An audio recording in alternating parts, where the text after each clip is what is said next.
శ్రీ మొక్కపాటి నరసింహశాస్త్రి గారి బారిస్టర్ పార్వతి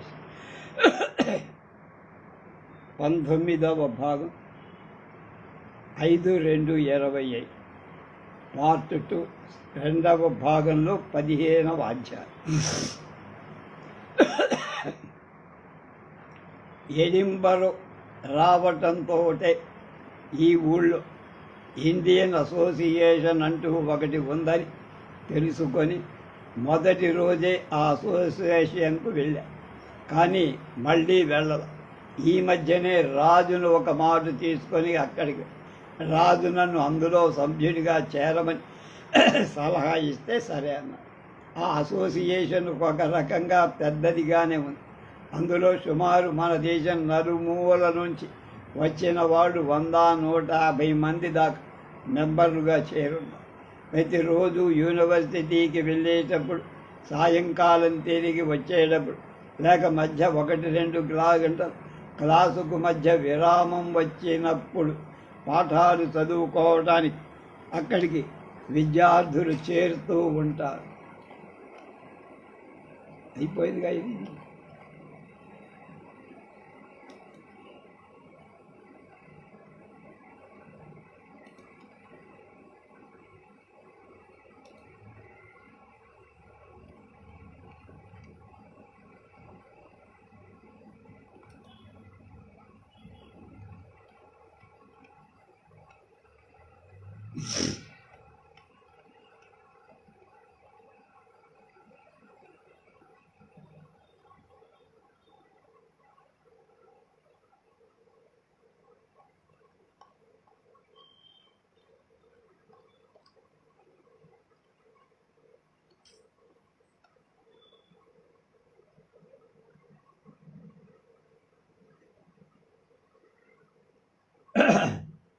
పదహారో అధ్యాయం 15 అయిపోయాయి.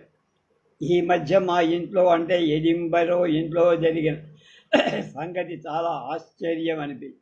మానవ స్వభావం ఎక్కడ ఉన్నా కొన్ని సందర్భాలు ఒకటిగానే ఉంటుందనిపించింది. అందులో ముఖ్యంగా వంట వాళ్ళ గుణమని. ఇది కూడా అయిపోయిందండి. 73 సారీ.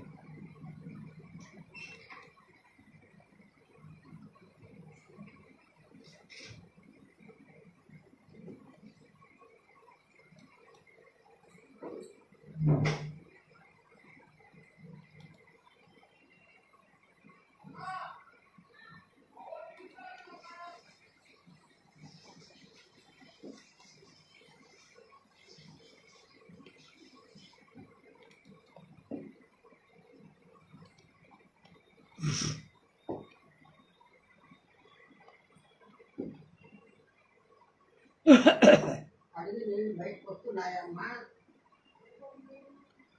నిన్ను చూడంటే కాయకాయ పడతాను అక్కడ.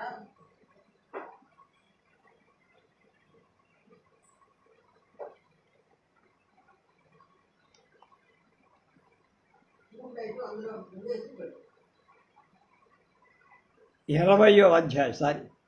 ఎక్కువ ప్రయాస లేకుండానే ఒక రైల్వే క్వార్టర్ ఇంట్లో ఒకరి సంపాదించా. ఆ తర్వాత సామాన్ తీసుకొని వెళ్ళి అక్కడ గృహప్రవేశం అయ్యాను. ఎంత ఎక్కువ పరిశుభ్రంగా లేకపోయినా ఏదో మోస్తరుగా కొంచెం వీలుగా ఉంది.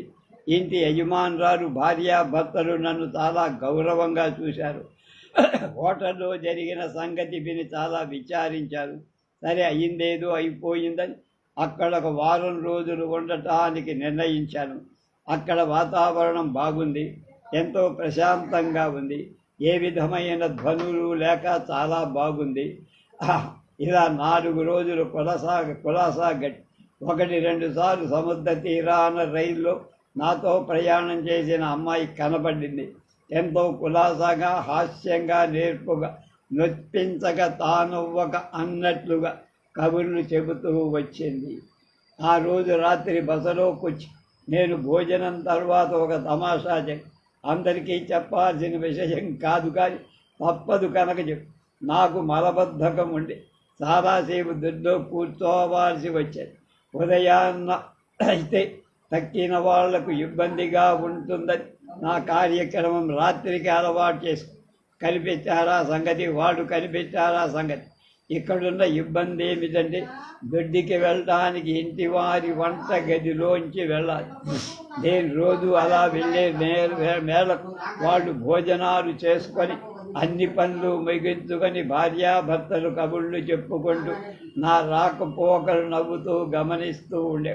ఆ గదిలో కుళాయి లేని కారణాన్ని నేను ఒక చిన్న జగ్గుతో నీళ్లు తీసుకొని వెళ్ళాను.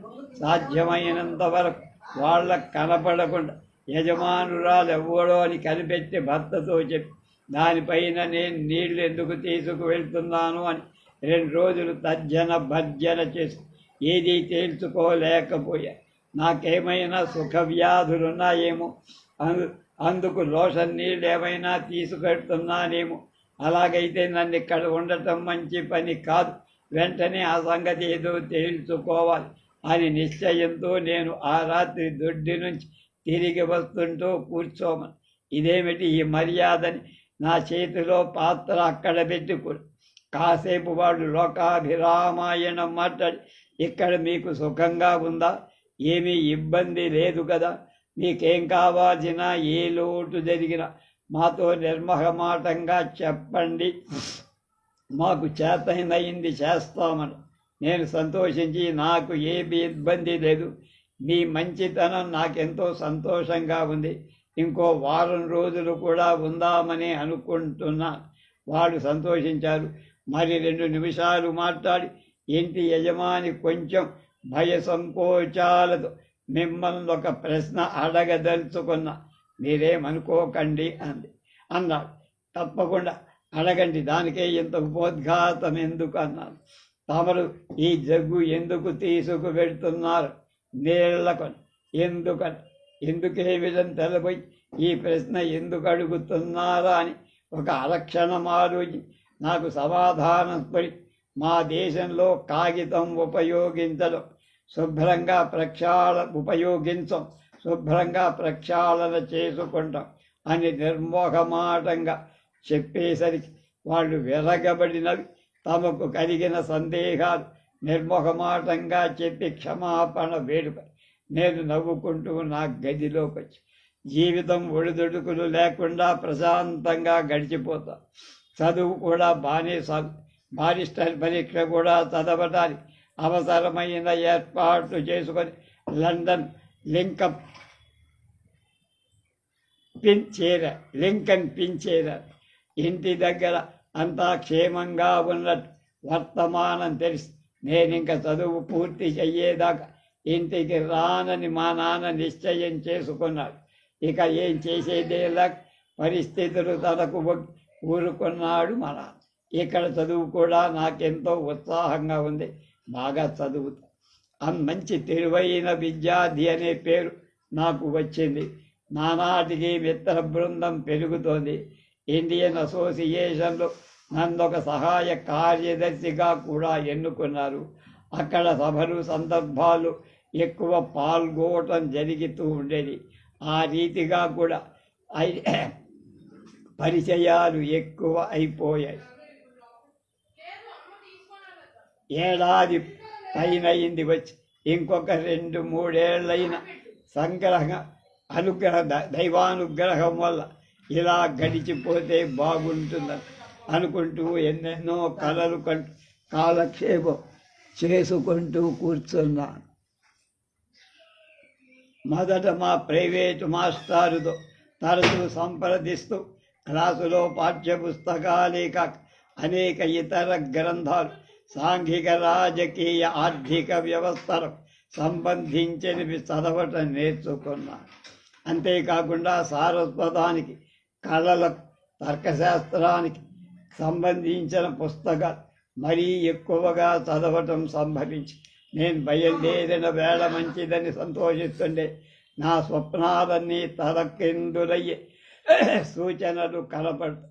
దినపత్రికలు చూస్తుంటే రోజు ప్రపంచం తారుమారయ్యే సూచన, దానికి సంబంధమైన వార్తలు గుప్తంగా బాహాటంగా వచ్చి పడతాయి.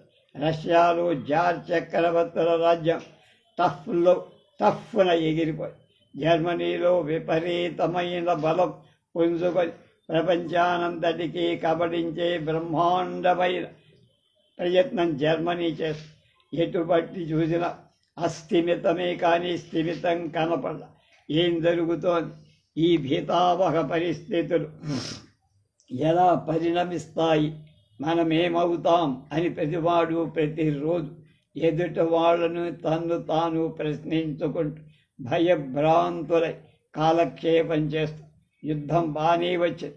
జర్మనీ అమాంతం ఫ్రాన్స్ మీద విరుచుకుపడి నల్లేరుపై బండి నడకల జగన్నాథ రథయాత్ర నిమిషాల మీద ముందుకు తరలి వస్తుంది. ఒకనాడు ఎడింబరోలో Asquith prime minister of India వస్తున్నాడని వార్తాపత్రికల్లో చూశా. ఆ రాత్రే ఇంగ్లాండ్ జర్మనీతో యుద్ధం చేయడానికి నిశ్చయించు అలాగని ప్రకటించింది కూడా. అది జరిగి మర్నాడు ఆస్క్విత్ బ్రిటిష్ ప్రధాని ఎడింబరో రానే వచ్చి అషర్ హమ్ అనే హాల్లో సభ ఏర్పాటు. ఆ హాలుకి పైకి సామాన్యంగా కనబడ్డ హాలులో సభ ఏర్పడి సామాన్యంగా కనబడ్డ లోపల 6-7 వేల మంది సుఖంగా కూర్చొనే ఏర్పాట్లు. నేను విశ్వ ప్రయత్నం చేసి ఇండియన్ అసోసియేషన్ జాయింట్ సెక్రటరీగా ఈ సభకు హాజరవ్వడానికి టికెట్ సంపాదించి బ్రిటిష్ ప్రధాని ప్రపంచ పరిస్థితులను అన్నిటినీ సమీక్షించి యుద్ధంలోకి ఎందుకు దిగాల్సి వచ్చిందో అనేక కారణాలు చెప్పి ప్రజలు భీతావహులు కాకుండా ధైర్యంగా ఉండి అన్ని విధాల తమకు తోడ్పడమని ప్రజలకు ప్రబోధం చేసి అంత బ్రహ్మాండమైన ఉపన్యాసం నేనెప్పుడూ అక్కడ చేరిన వారంతా నిట్టూర్పు విడవకుండా కూడా భయపడినంత నిశ్శబ్దంతో ఉపన్యాసం విన్నారు. ఉపన్యాసం పూర్తి కాగానే మామూలు చప్పట్లు కూడా లేకుండా జనమంతా లేచి నుంచున్నారు. వెంటనే ఆంగ్ల జాతీయ గీతం ఆలపించడంతో సభ అయిపోయి సభికులంతా ఎవరి స్థానాల్లో వాళ్ళు నిలబడి ఉన్నారు. ప్రధానమంత్రి గారు వారి ఆనియారు ప్లాట్ఫారం దిగి బయటికి వచ్చి వారు వెళ్ళటం నా పక్క నుంచే వెళ్ళి ప్రధానమంత్రి నా దగ్గరికి రాగానే పులకితాంకితుడనై భక్తిభావంతో నమస్కరించి మన పద్ధతులు ఆయన నాకేమి చూసి మందహాసం చేసి వెళ్ళి నేను మందహాసంతో ఆకాశంలో తేలినట్లుగా అయ్యాను. హాలులో జనమంతా ఏ హడావడి లేకుండా ఒకే వరుసలో బయటికి వచ్చారు. నేను ఆ సభ ప్రధాని ఉపన్యాసాన్ని తరచుకుంటూ ఏదేదో ఊహా ప్రపంచంలోకి పోయి నేల మీద నడుస్తున్నాను, ఆకాశంలో విహరిస్తున్నాను తెలియని స్వప్నావస్థలో ఎవరితో మాట్లాడకుండా బసకు చేర. యుద్ధ ప్రకటన రాగానే క్షణంలో వాతావరణం మారిపోయి ఆ మర్నాటి నుంచి హిమపాతం పడ్డట్టు అందరిలో ఉత్సాహం తల్లారిపోయి అందరి వదనాల్లో ఆనందం ఆరిపోయి ప్రతివాడు ఏదో ఆందోళనతో భయంతో ఉత్తర క్షణంలో ఏమవుతాం అనే ఆలోచనలతో అంతిమ విజయం ఎవరిదో అన్న సందేహంతో తిరుగుతున్నారు తప్ప మామూలు ధోరణిలో నిశ్చింతగా నిర్భయంగా ఆత్మవిశ్వాసంగా ధైర్య సాహసాలు ఎక్కడ కనుచూపు మేరలో కనపడదు. చాలా చిత్రమనిపి యుద్ధాల గురించి పుస్తకాలు చదవటమే కానీ ప్రత్యక్షానుభవం మనకెక్కడి. అంచేత నాబోటి యువకులు యుద్ధ స్వరూపం, దాని పరిణామం, దైనందిన జీవితాన్ని అది ఎలా ప్రభావితం చేస్తుంది, ఇలాంటి విషయాలను రోజు అత్యక్షంగా అనుభవంలోకి వస్తున్నాయి. వారం రోజులు గడిచేటప్పటికి ఎడింబరో పట్టణమే, దాని స్వరూపమే, దాని పద్ధతులే మారిపోయి ఊరంతా యుద్ధ భూమిలా సేరుకుల్లా నిలబడ్డదేమో అనే భావం మామూలు సంచలనం కనపడకుండా ఎటు చూసినా యుద్ధ సన్నాహాలు. ఊరి బయట ఏ కొండల మీద చూసిన యుద్ధ కవాతులే. 18 ఏళ్ళు దాటిన ప్రతి యువకుడు యుద్ధంలో చేరిపోతాడు. తన చదువు, తన తెలివి, తన ఐశ్వర్యం, సంపాదన అన్నీ వదిలేసి ధనికులు, పేదకులు, విద్యార్థులు, కార్మికులు అందరికీ ఒకటే ఆలోచన, ఈ ప్రమాదం నుంచి దేశాన్ని రక్షించాలి. ఆ బాధ్యత మందే కాంది మరెవరిది కాదు. మనమంతా వెళ్ళి దేశం కోసం మన రక్తం ధారపోసి మనమందరం నిహతులమైనా సరే జర్మనీని ఈ సందర్భంలో ఇంకా లేవకుండా అధపాతాళానికి తొక్కి మనం విజయం సాధించాలి. Long live England rule, Britannia, God save అని ది కింగ్ అనే నినాదాలు తప్ప ఇంకా ఏమీ వినపడటం మానేసి ఎవరి ముఖంలో నవ్వు తొళ్ళు లేదు.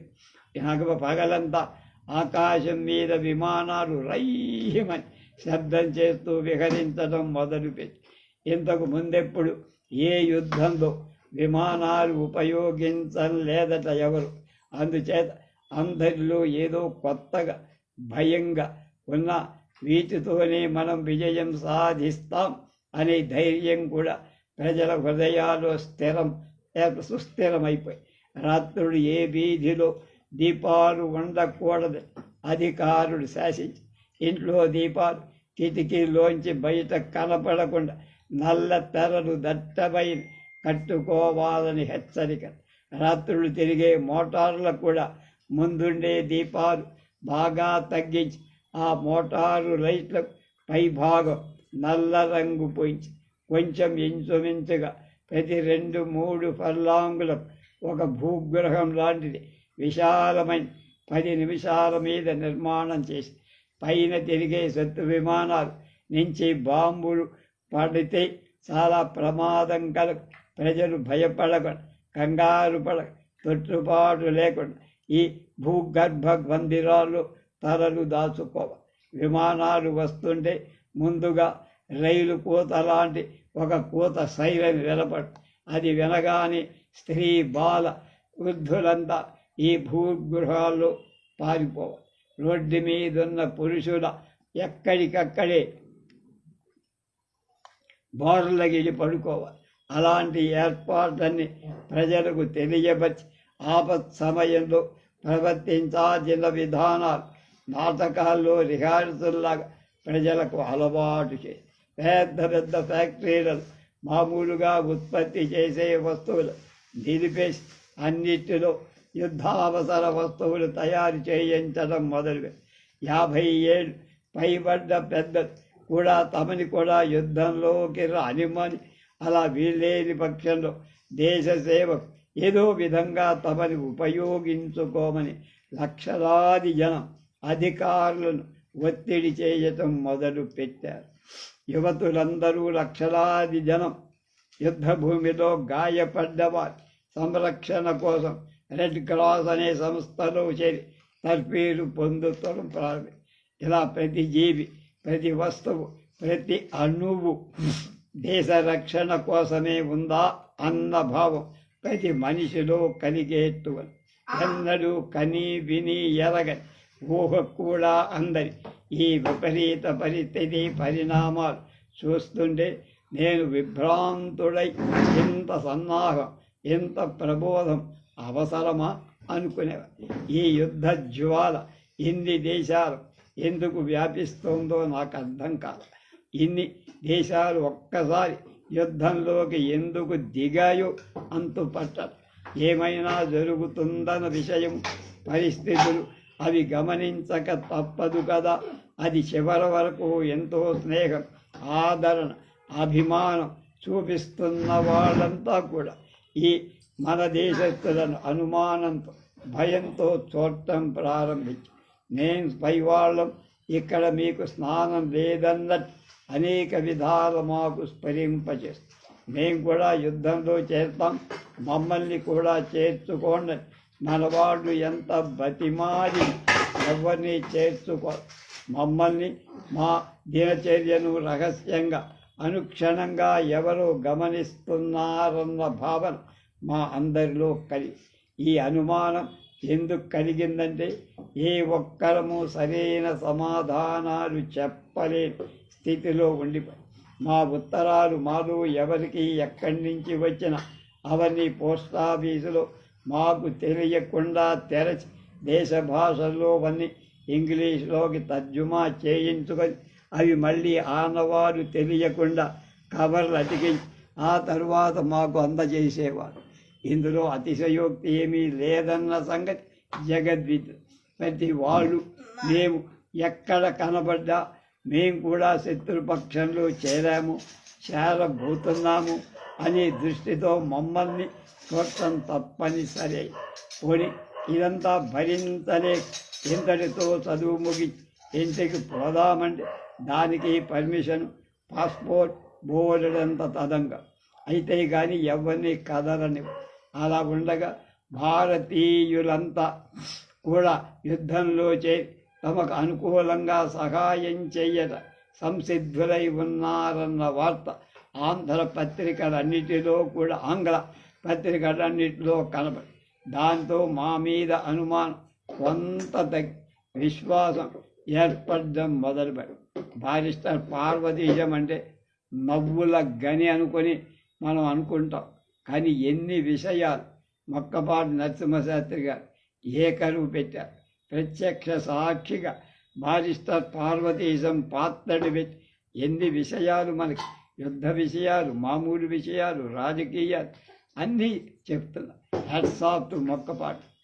ఇలా ఉండగా ఒకరోజు మధ్యాహ్నం మేమంతా విద్యాలయంలో యూనివర్సిటీలో క్లాసులో ఉండగా బ్రహ్మాండమంత ఒక్కసారి బద్దలైన భయంకర శబ్దం వినపడి మా విశ్వవిద్యాలయమంతా దద్దరిల్లి భూకంపం అనుకున్నాం. అది కాదు, విమానాలు కూడా అనుకున్నాం. ఎక్కడా విమానాలు అక్కడ ఉన్న మాట ఏమిటి, ఊరంతా అశేష జనం హడలిపోతూ ప్రాణాలు అరచేతిలో పట్టుకొని మళ్ళీ ఇంకో మాట 2-3 సార్లు ఆ శబ్దాలు వినపడ్డాయి. మా ప్రొఫెసర్ ఉపన్యాసం కట్టిపెట్టి తల వంచుకొని కళ్ళు మూసుకొని భగవత్ ప్రార్థన చేస్తున్నట్టు నిలబడి మూడోసారి శబ్దం అయిన తర్వాత మరీ శబ్దం వినపడి మరో 5 నిమిషాలు అందరూ నిశ్శబ్దంగా ఉండిపోయి ఇంతలో ఒక నౌకరు మా ప్రొఫెసర్ గారి ఒక చీటీ చూపించి వెళ్ళిపోయారు. వారు మమ్మల్ని నిశ్శబ్దంగా ఇళ్లకు వెళ్ళమని సెలవిచ్చి పంపే. మే భయంతో దడతో ఒకళ్ళు మాట అయినా మాట్లాడకుండా మా బసలకు బయలు. దారిలోనే ఆ శబ్దం ఏమిటో మాకు తెలిసిపోయి ఎడింబరోగి దగ్గరలోనే కొద్ది మైళ్ళ దూరంలో వర్త్ ఆఫ్ ఫోర్త్ అనే ఓడరీ ఉంది. ఫర్త్ ఆఫ్ ఫోర్త్ స్కాట్లాండ్ తీర సముద్రం రక్షణ అక్కడ యుద్ధ నౌకలని యుద్ధ సన్నాహంతో ఉన్న జర్మనీ వాళ్ళు అది ఎలా కనిపెట్టారో కనిపెట్టి రెండో కంటి వాళ్ళకు తెలియకుండా జలాంతర్గాముల సబ్మెరీన్స్తో వచ్చి టార్పిడో అనే ఫిరంగితో అక్కడున్న యుద్ధ నౌకలను 3 దెబ్బలతో ముంచేసి నిర్భయంగా వెళ్ళిపోయారు. అందరికీ తెలిసిపోయి భయభ్రాంతుల్ని చేసి మేము చేసేదేలా చివరి బసకు వాళ్ళు చేరారు. 21 జనమంతా యుద్ధకాల జీవితాన్ని క్రమమైన అలవాటు పడసాగారు. భయం వదలకపోయినా మృత్యువునెప్పుడు సన్నిహితంగానే అతి సన్నిహితంగానే ఉందని తెలిసిన ఆ రోజుల్లో ఈ యుద్ధ పద్ధతుల్లో మృత్యువు రణరంగంలోనే కాక ఎక్కడ పడితే అక్కడ ప్రత్యక్షమవుతుందనే సత్యం అందరూ తెలుసుకున్న ఏదో మండి ధైర్యంతో ఏదో నిర్లక్ష్యంతో ఎలాగైనా సచ్చైనా శత్రువుని రూపు మాపి దేశాన్ని రక్షించాలనే భావం ప్రతి హృదయంలో నాటుకుపోయి ఎవరు శత్రువు, ఎందుకు మనం శత్రువు అనుకుంటున్నాం అనే ప్రశ్న పరంపర కొందరు వెలువచ్చిన దానికి సమాధానం చెప్పాల్సిన అధికారం మౌన ముద్ర వహించి శత్రు సంహారం చెయ్యటమే మన ధర్మం. అది తప్ప తక్కిన విషయాలు తర్క వితర్కాలతో మీకేం పని లేదని ప్రబోధాచేస్తూ దైనందిన జీవితం ఏదో ఒక దారిన నడుపుకోవటం అలవాటు చేసుకుంటూ ఉంటే ఒకనాటి రాత్రి సుమారు 3 గంటల సేపు శత్రు విమానాలు వస్తున్నాయని సూచనగా వినబడేసరికి నిద్రమత్తులో ఉన్న అశేష జనం ఆబాల గోపాలు ఉలిక్కిబడి నిద్ర నుంచి లేచి భయభ్రాంతులై బట్టలు మార్చుకోవాలా అక్కర్లేదా అనే మీమాంస పూర్తిగా కాకుండానే విమానాలు రావడం, అక్కడొకటి బాంబులు పడి అక్కడి విమానాలు పైకెగిరే లోపలే శత్రు విమానాలు పారిపోవటం కూడా చాలామంది స్త్రీ పురుషాదులంతా పడక దుస్తుల్లోనే భయభ్రాంతులై వీధిలోకి పరిగెత్తుకొచ్చేశారు. అటు ఇటు రక్షణ గృహాలు వెతుక్కుంటూ పరుగు తీసి ఒక్క ముసలాయన ఒక ముసలావిడ రోడ్డు మధ్య పరిగెత్తున. వాళ్ళు దంపతులు అవునో కాదో తెలియదు, కానీ పరిగెత్తుతున్నవాడు అలా ఆగిపోయి ఏదో జ్ఞాపకం వచ్చి ఒక క్షణం నిలబడి అమాంతం రోడ్డు మధ్యగా ఇద్దరు కూడబలుక్కున్నట్టు దభీమని బోర్లపడు. అటు ఇటు పరిగెడుతున్న జనం ఇదేమిటి వీళ్ళు ఇలా పడిపోయారు, కొంపదీసి భయంతో చావలేదు కదా అని వాళ్ళిద్దరినీ చేరి పైకి లేవదీయడం ప్రయత్నం. ఆ క్షణంలో కొన్ని వందల మంది చుట్టూ ఎంతలో వాళ్ళంతట వాడు దగ్గరకు వచ్చిన వాడు చేతుల్లో గజగలాడుతూ లేచి నిలబడి జనమంతా హిప్ హిప్ హురే అని సంతోషంతో అరుస్తుండగా విమాన దాడి అయిపోయిందని, క్షేమంగా ఇంటికి వెళ్ళవచ్చని తెలియవచ్చిన సైరన్ కోతగా అది వినేసరికి భయంలోంచి భజటపడి అందరూ ఒక్కసారి నెట్టూరుస్తూ పెద్ద నవ్వుకొని ఒకళ్ళ దుస్తులు ఎవరి దుస్తులు వాళ్ళు చూసి సిగ్గుపడి గృహోన్మకులై ఈ రీతిగా ఇదొక కొత్త ఆపద వచ్చి పడిందని జనంలో మళ్ళీ భయం బయలుదేరిన ఎలాగో ధైర్యం తెచ్చుకొని కాలక్షేపం చేసుకుంటూ ఈ విమాన దాడులలో జన సమూహానికి సహాయపడటానికి కొత్త రకమైన రక్షక భటులు ఏర్పాటై 24 గంటలు వాళ్ళు రోడ్లంపట గస్తీ తిరగడం ఒక కొత్త సాయంకాలం మామూలుగా కొండల మీదికి వెళ్ళటం తగ్గించారు జనం. నిత్య జీవితం అనేక విధాలు కేవలం స్తంభించిపోయిన కుంటు పడవద్దని చెప్పక పడ్డదని. మేము కాలేజీకి మామూలుగా వెళ్తూనే ఉన్నాం, వారాలుగా మామూలుగా జరుగుతూనే ఉన్నాయి పాఠాలు. ఒకరోజు ఊళ్ళో అంతా జాతీయ పతాకాలు చిన్నవి సూదుల గుచ్చి వీధుల్లో అమ్మటం మొదలెట్టారు. ప్రతివాళ్ళు ఆబాల గోపాలు ఒకళ్ళు కూడా విడవకుండా కొంటున్నారు. ఈ రాబడంతా యుద్ధ నిధికి అని అందరికీ తెలియపరిచారు. మేమందరం తలోటి కొని మా కోట్లకు తగిలించు క్లాసులకు వచ్చాం. క్లాసులో పాఠం జరుగుతోంది. హఠాత్తుగా మా వెనకాల బల్లల్లో కొంచెం సంచలనం బయలు. కుడి పక్క నుంచి ఇద్దరు, ఎడమ పక్క నుంచి ఇద్దరు యువకులు జాతీయ పతాక వర్ణాలతో తయారై దుస్తులు ధరించి ఆ రంగులే పెట్టిన టిపాయి టోపీ ధరించి క్లాసు మధ్యన అందరి దగ్గర యుద్ధ నిధికి వసూళ్లు ప్రారంభించి వారి నలుగురు ఒక చేతితో వీధిలో మేం కొన్నలాంటి చిన్న జాతీయ పతాక పళ్ళె నిండా పోసుకొని రెండవ చేతిలో పైన రంధ్ర నుండి తక్కిందంతా సీలు చేసిన డబ్బీలు మనిషి దగ్గరికి వచ్చి వసూళ్లు వాళ్ళు లోపలికి ఎలా వచ్చారో ఎవరు తీసుకొచ్చారో ఎవరికి అర్థం కాదు. అక్కడ వాళ్ళను మీరికి ఎక్కడ ఎలా వచ్చారని దబాయించటానికి కోప్పట్టానికి వీలైన సమయము కాదు, సందర్భం. ఎవళ్లకు తోచిన వాళ్ళు నిశ్శబ్దంగా నవ్వుతూ డబ్బీలో పడేస్తారు. ప్రొఫెసర్ గారు నిర్ఘాంతపోయి ఈ దృశ్యం చూసి స్తంభించిపోయినట్టు నిలబడ్డారు. ఒకరిని కూడా విడిచిపెట్టకూడదు.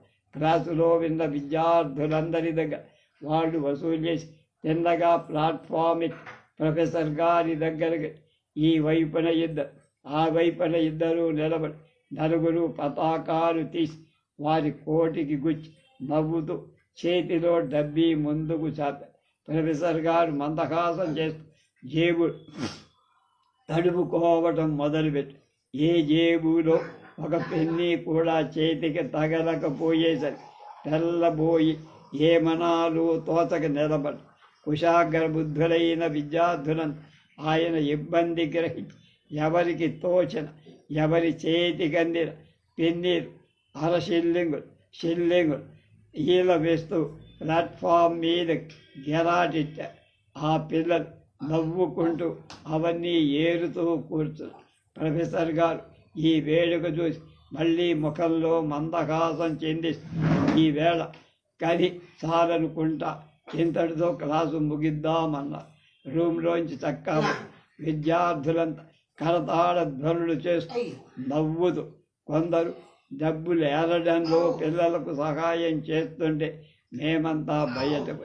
ఇక్కడ ఏం జరిగినా, ఏ ఉపద్రవం వచ్చినా ప్రొఫెసర్లు ఉద్రిక్తులు కారు, ఆగ్రహం ప్రదర్శించి ఏ విషమ పరిస్థితి వచ్చినా ప్రశాంతంగా ఎదుర్కొని విద్యార్థులతో పేచీలు పెట్టుకోకుండా వాళ్ళ మనసు నవ్వకుండా వారు పాఠం చెప్పేది టైం కాగానే గంట వినబడ్డ అవసరం లేకుండానే 2-3 నిమిషాల ముందుగానే వారి ఉపన్యాసం ముగించి క్లాసు విడిచి వెళ్ళిపోతారు.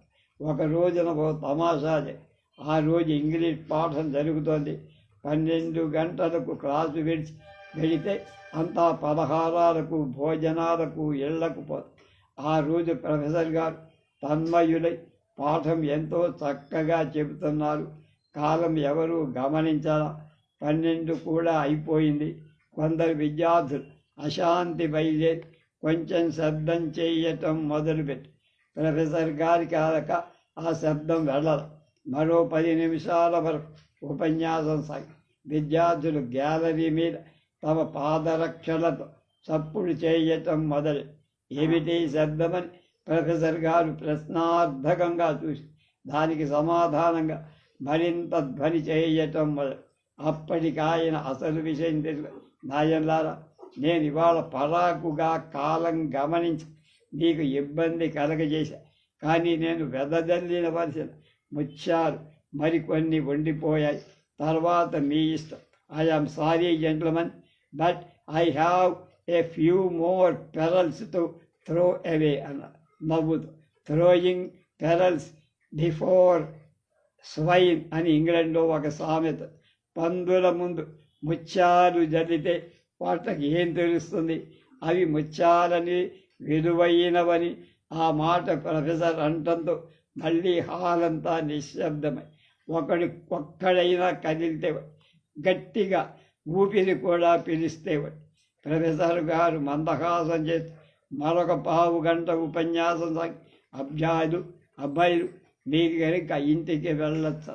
శుద్బాధ గ్రహించుకోలేక పాఠంలో నిమగ్నుడై మిమ్మల్ని ఇంతసేపు కూర్చోబెట్టి బాధకలి.